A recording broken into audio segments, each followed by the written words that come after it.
That new shelter is named after a longtime business and civic leader who was instrumental in bringing the ministry to Tupelo. Allie Martin talked with family and friends of Jim Ingram about how one man's vision was embraced by the entire region. Before the ribbon was cut at the grand opening ceremony, Jim Ingram talked about his father's life-changing experience as a National Guardsman, witnessing the Salvation Army in action on the Mississippi Gulf Coast in the aftermath of Hurricane Camille. We saw humanity at its best. People helping people, people loving people. Ingram returned to Tupelo with the desire to bring the Salvation Army to town.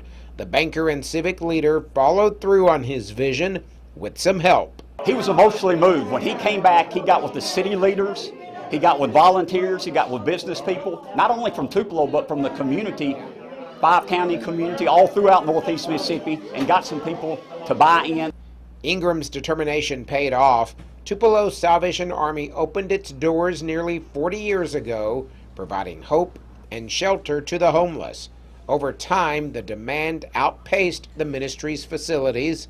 A capital campaign was started to build a larger shelter named after the man who brought the Salvation Army to Tupelo.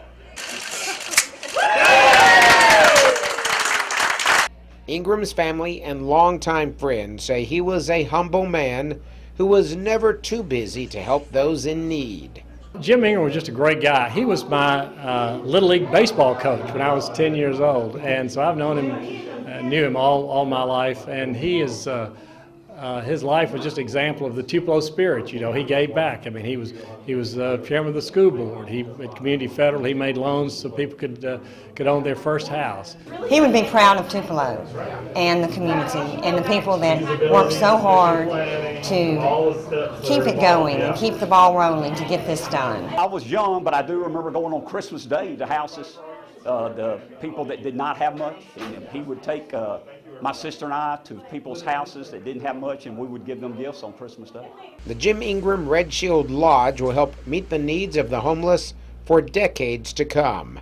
In Tupelo, Allie Martin, WCBI News.